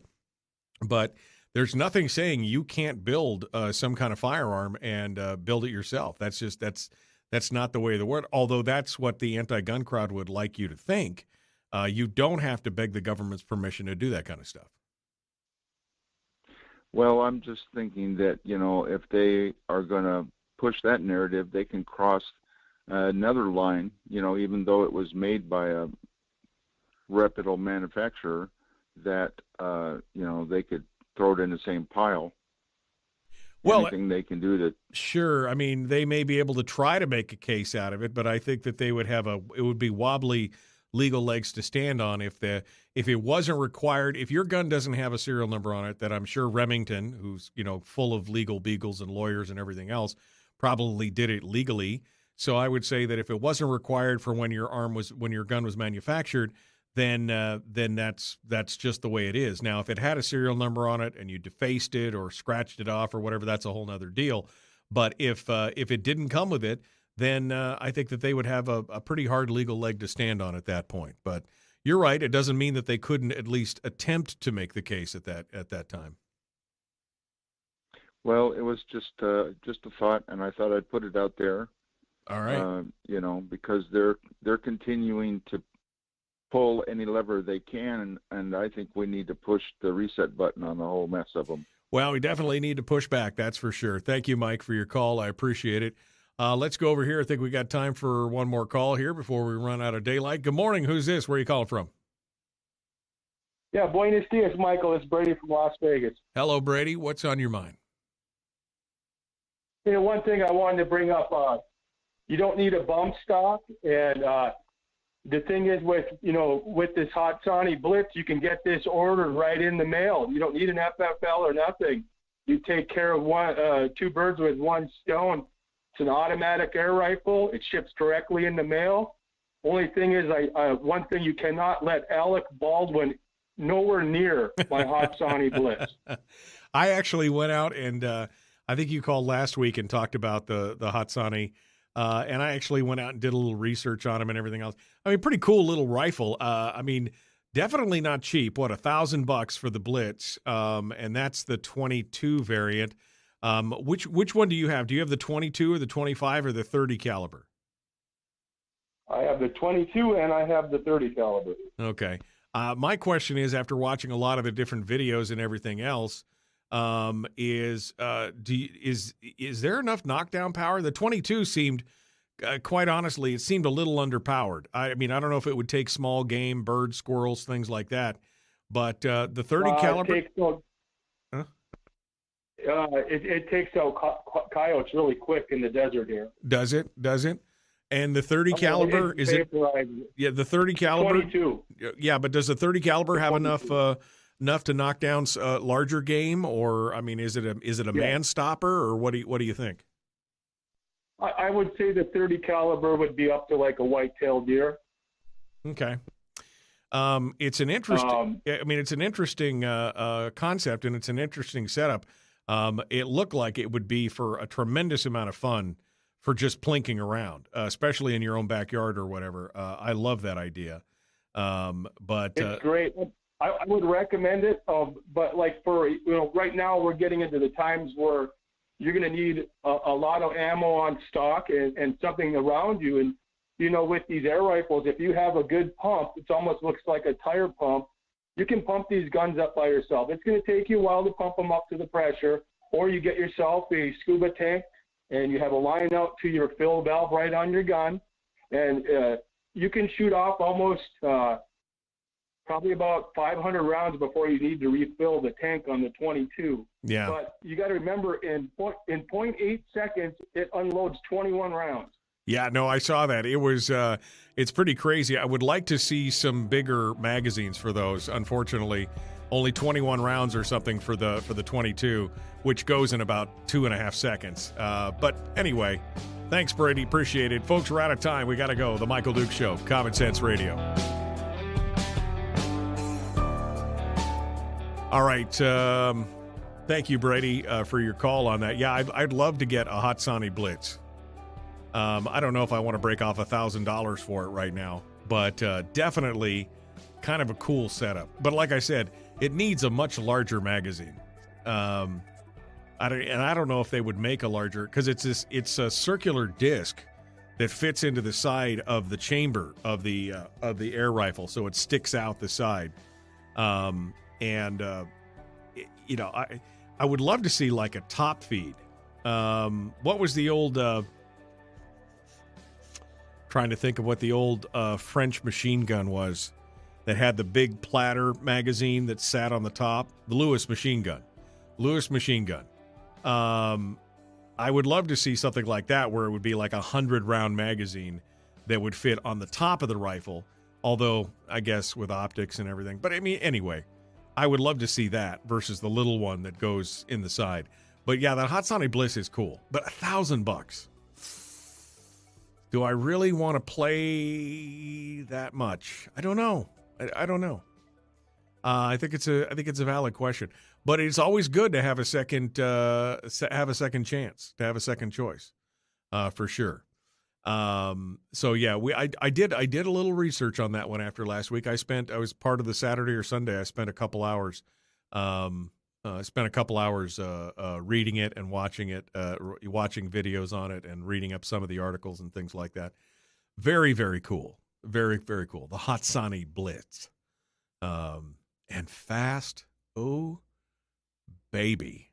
Fast. Super fast. Okay. Let me see here what's going on. Tanks will have a hard time crossing the Bering Strait. Yes, they will. There's no big, yeah.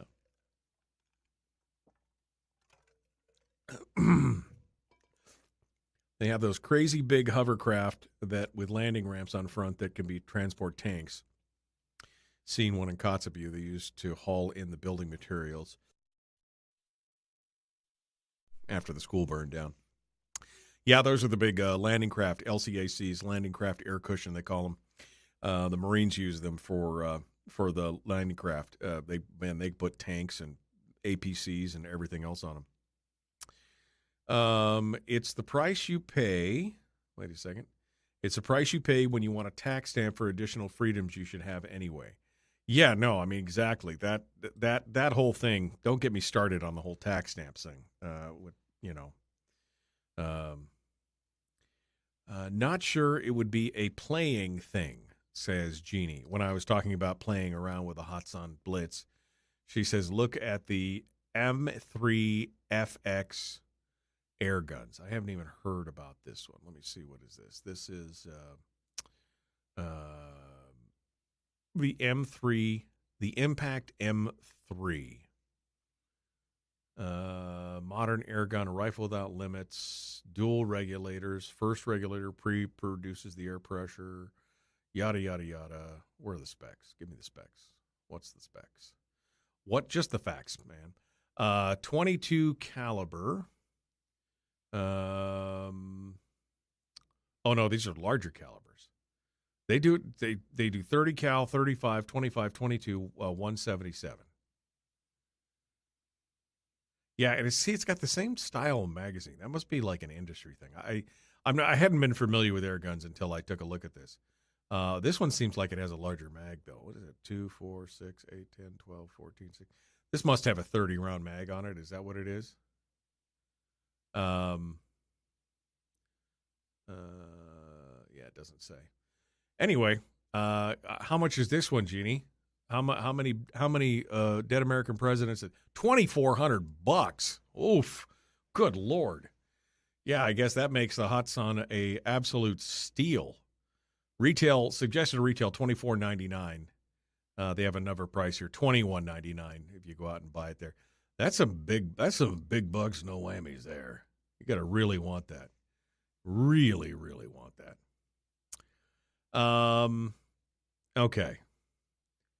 I guess that's it. Check out the Zeus 72 caliber air rifle. Oof. Is it okay to ask about a certain model of gun, or is that a bad question? No, ask away, man. Ask away. If I can answer it, I will.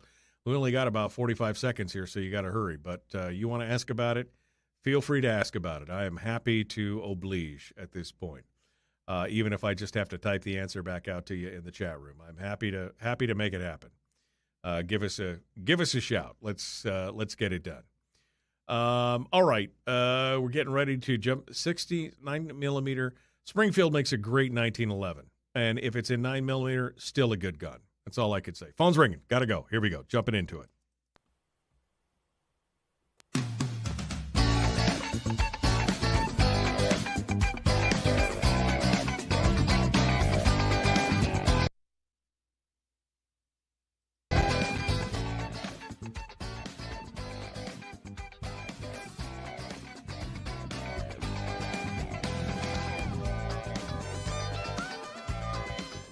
Well, how you doing? It's Friday, and we're ready for the weekend. I know I'm ready for the weekend. Joining me today, of course, as always, except for last week, which was unfortunate, but you know what? We can get caught up. It's Willie, don't call me William Waffle from WaffleMovies.com. Hello, my friend. How you doing? Oh, I am feeling pretty good. I am excited. We get to talk about some big, somewhat breaking news. It came out last night. It was announced on the show last night. James Corden is leaving the Late Late Show. Okay. Who's James Corden? I don't even know what that is. Wow! So, right. James Corden, the British host of the Late Late Show. Oh, is he the guy? Is he the guy that does the drive around in the car and sing my songs? Yes, carpool karaoke guy. All right. I know who he is, but I didn't realize that he had his own late night talk show. Yes, that's where the carpool karaoke came from. Was from the Late Night Show. Oh, well, see, this is what happens when you have to get up at 3:45 in the morning. You're not watching late television. Yeah, not really, not your thing. I get it. You know, I used to have to do that really early wake up. It is painful, but yeah, you know, and this is very rare. I mean, let's be honest. These openings do not come available very often. And Corden, and when he announced it on the show, it was you know, it seemed like he didn't want to tell us the truth of why he's leaving. He said that, I really love doing the show, but I never viewed it as like the last thing I would do in my career, and I want to try some other things. I'm thinking, you basically are just getting tired of the show. Yeah. Wait, that's not a good move for him. Wait, I feel that pain. Yeah, but I don't think he understands that all these other opportunities he gets are because he has the show. Right. The show feeds every other avenue and channel and outlet that he has at this point. Yeah, I mean, he gets in movies because, well, he'll advertise it on the show, and people know him from the show. Yeah, so I think that's kind of crazy. They could spin off some of the segments on the show into their own kind of game shows. That's always been talked about with carpool karaoke. Well, if you're not doing it on the show, you're not producing the next show, are you? Well, and I imagine he's probably making some bank on this show too. I imagine those late night talk show hosts. I mean, they're not pinching pennies. No, they're not. Hey, if he never worked again, he'd be okay. Which is nice. But I don't know if I value that decision that he's just made. I'm kind of questioning it, to be honest with you. So who are they talking about having to replace him at this point? Is any comment on that yet? Nobody yet. I mean, I think right now everybody's kind of in shock mode. That he really just signed a 1-year extension. The show will end a year from now. And, who's going to get it? I think that, that's going to be maybe the hotter story because let's be honest, it's going to be about more than who should get the show. Uh-oh. You and I both know it. It's going to become the culture wars. Yeah, that's who true. Who gets the host job is going to be tied up in a lot of other things than are they going to be funny? That's true. We're seeing that in every facet of life these days. It not surprise me at all. Somebody's going to have to kowtow to the cultural gods to be able to get the nod on that part. Yeah, and hey, with my 12:30 show at night, maybe I kind of try to score some points. Yeah. Oh, so somebody's CBS, right? Moving up the slot. Is that? And Corden, and when he. Yeah, I mean, he gets in movies because, well, he'll advertise it on the show, and people know him from the show.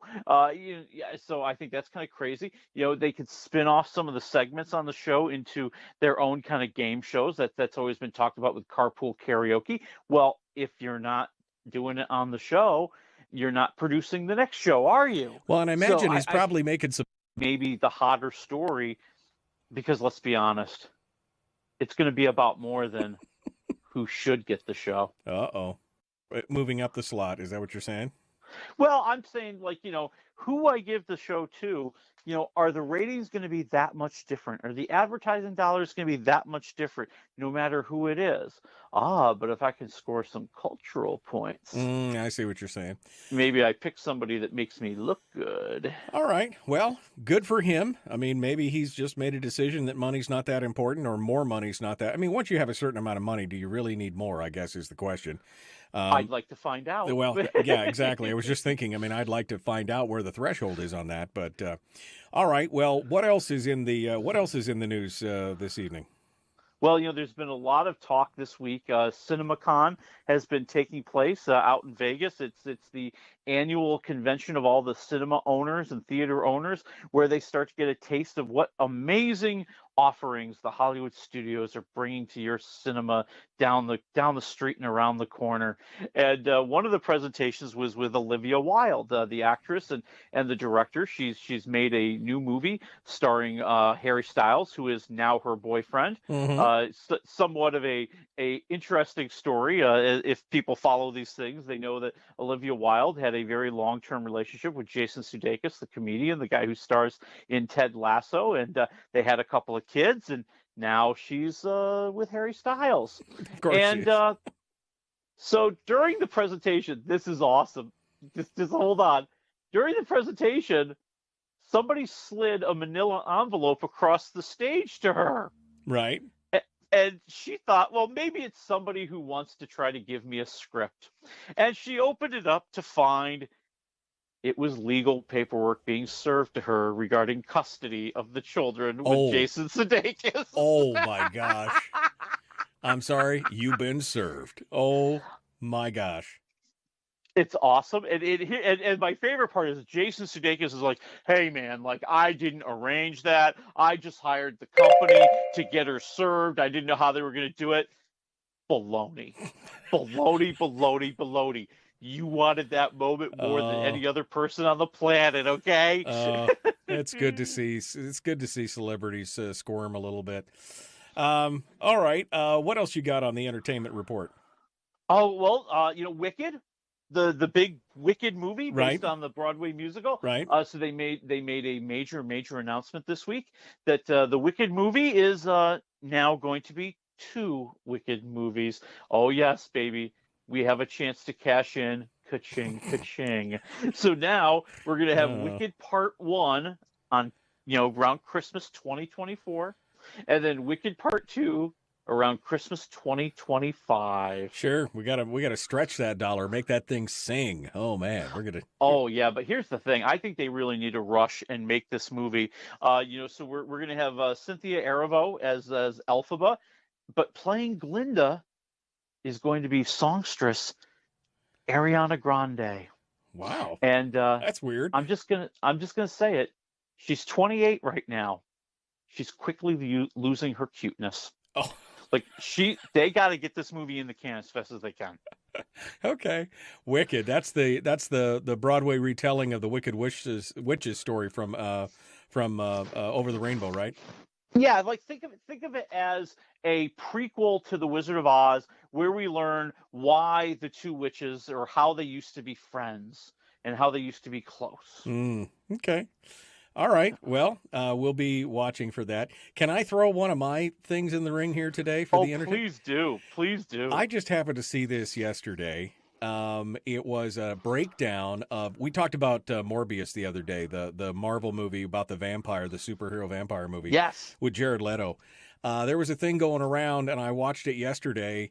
One of the staff, one of the people who worked on the movie, was saying he got fired from the movie because Jared Leto is so method. He went on to describe the different things that Jared Leto demanded that they do around the movie set because he's a vampire, right? Because he's a method actor, so he is a vampire. Of course. And he went off to list these things, and it was things like he made them all take a 3-hour lunch because he would only eat and drink the fresh blood of animals that he had just killed, freshly killed. So he had to go out and hunt the animals, and he had to kill them. What was the worst one? One of them was... That's not the worst? No. The other one was they couldn't have any water around him because he knew that they all hated him, and some of that could be holy water, and you could kill him with it. But the worst one was that he fully believed that he was a vampire because of his method acting. And so when he went to do hair and makeup, he believed he couldn't see himself in the mirrors or on camera.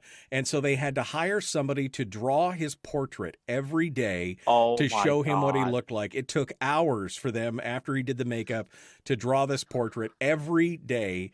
They had to do. I mean, it's just, there was more. There was other ones too, but it was just like, what the actual... Dear God, that is the worst thing I've ever heard. And he said the reason he got fired is because at some party, or I don't know if it was a rap party or during the thing, he showed up, this crew member showed up as Abraham Lincoln Vampire Hunter. Oh, that's hilarious. And he said he was triggered. It gave him an HR complaint because of it, and it got him fired. Wait. Leto got the HR complaint against this guy? Against this guy, and got fired. Don't you think this really needs to go the other way around? Oh my Lord! I mean, what director looks this guy in the eye and go, "Okay, Jim, we'll get an artist in here to paint a report every day so you can know what you look like." I mean, boy, that was worth it, huh? Man, this is the entertainment news. I don't know how far we follow. All right, let's get into the stream movies or what you got in front of me. I don't have the list in front of me, so tell me, what are we talking about this morning? Well, we've got one Netflix movie, one movie in theaters, and let's start with the one I'm actually the most excited about. It is on Paramount Plus. It is their new miniseries, The Offer. It is the story behind the making of The Godfather. No kidding.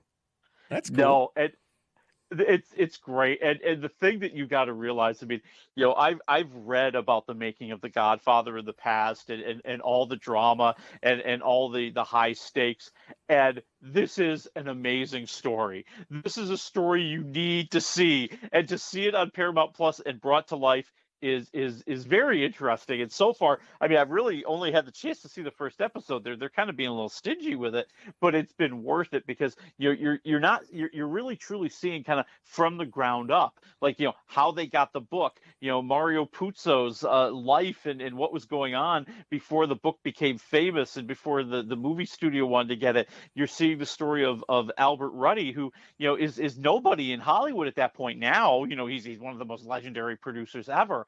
but you're seeing him hustling and trying to cut the deal, trying to convince the studio Paramount to make the movie. Right. And the person who really is the star of this, I mean, in title, Miles Teller playing our Ruddy is the star, but the real star is Matthew Good playing Robert Evans, who was the head of Paramount at the time. If you know anything about Robert Evans, he's like the classic, over the top, crazy Hollywood producer, and Matthew Good is amazing, bringing this crazy character to life. One of the funnest things you're going to watch. So, like the dramatized version or rendition of what it took to bring The Godfather to the big screen. Yeah, and we haven't even talked about how the mafia was angry about it and they're trying to stop it. Oh, wow. Okay, so it gets deeper from there. Okay. Yeah, all right. yeah, that's also in the show. The Offer. All right, on Hulu. -1 to 4 waffles. Where do you go? Right now, I'm at 3.5. I am really enjoying it. Oh. Really, really enjoying it. Okay. And what about theaters today? Well, in theaters, we have Liam Neeson. In what can I call it? Just Taken Part 55. Is that what it is? It's just another. Well, it's a Taken. It's just a different name, but it's the same thing. Isn't every Liam Neeson movie Taken at this point? But he disagrees with the fact that they're asking him to kill a 13-year-old kid, and we find out why, and he finds out why, and now he's trying to stop the bad guys while the FBI is also on his tail. Right. Okay. So this is the same guy, of course, that said Americans don't deserve to have gun rights and everything else. Meanwhile, he shoots up 57 people in a movie, calls it entertainment, and then says, "Hey, that's it's okay because I'm an actor." Right. That's the guy. Yeah, this is the guy. This is the guy. I'll be honest. I enjoyed the Taken movies. I enjoyed some of his acting early on. But when he got mouthy about that kind of stuff, you're dead to me. You know what I mean? It's just like, dude, you want me to come to your movie, and yet you will lip off about all this stuff that you're not even an American citizen, and you're lipping off about it. And I'm just like, shut your pie hole and just take your winnings from the box office and go home. Well, it is hypocritical. I mean, I'm going to glorify the violence in this movie to make money from you, but I'm going to stop you, who's an honest, law-abiding citizen, from owning a gun. Right, right. No, that's absolutely. kind of crazy.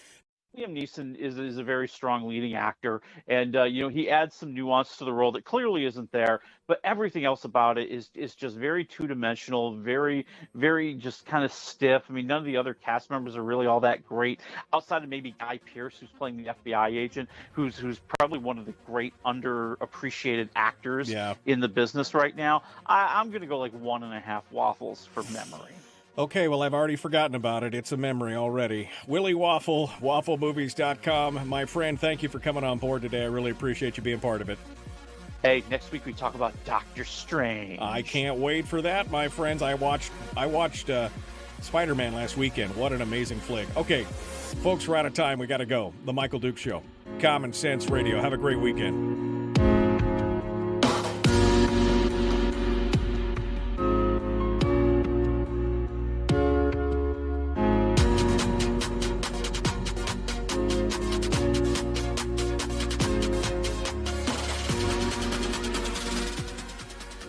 Let me just say, I watched the Spider-Man No Way Home this last weekend, and what an amazing flick.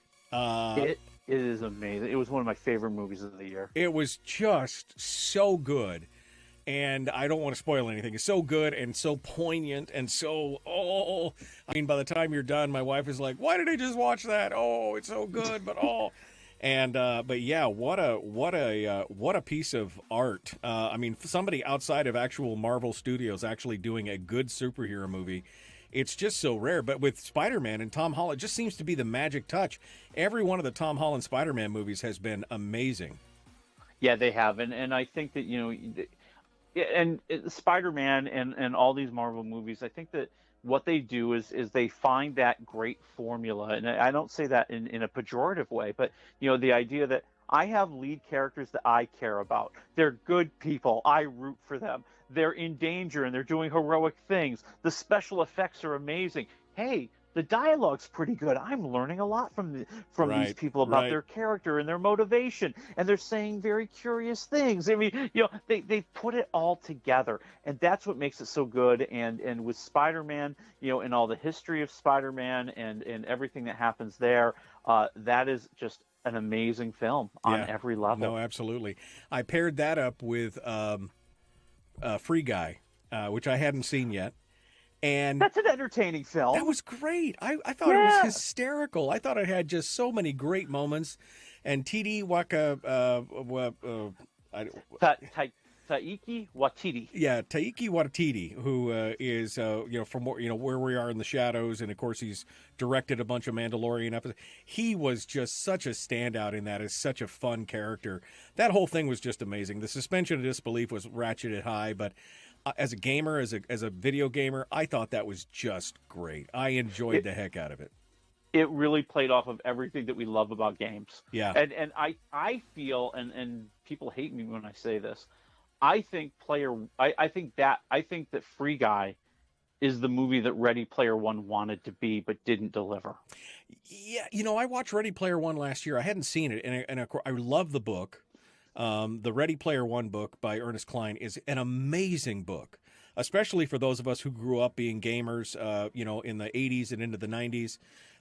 It really is an amazing book. And I thought they did okay with the movie. Like you said, I mean, it was missing a lot of things, but you're right. Free Guy really pulled it really pulled onto some really cool levers in my heart. And it was just a fantastic movie. I loved it.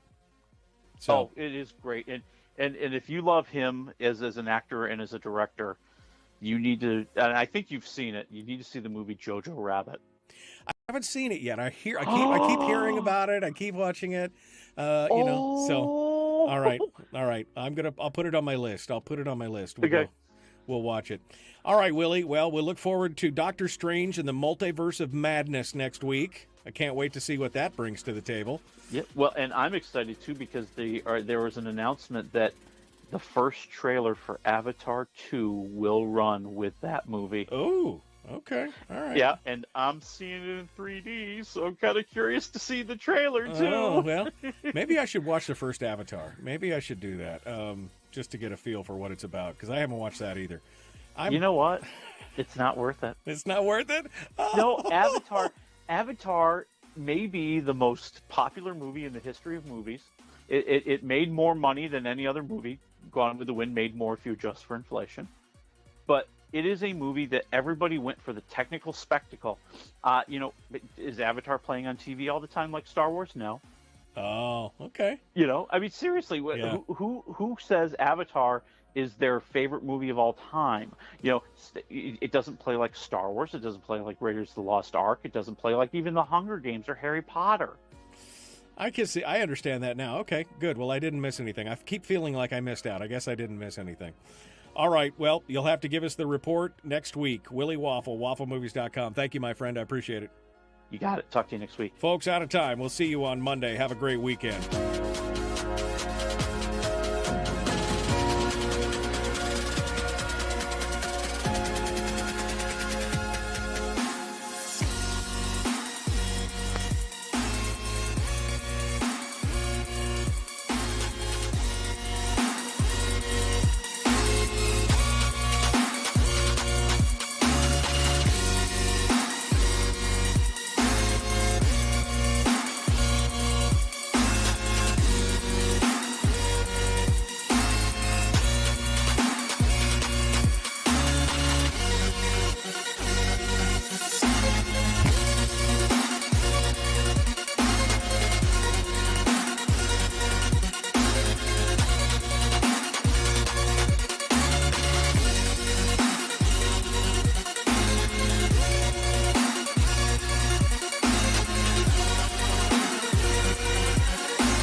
We've shed our terrestrial radio skin, and now we are slimy lizard internet people. It's the Michael Duke Show.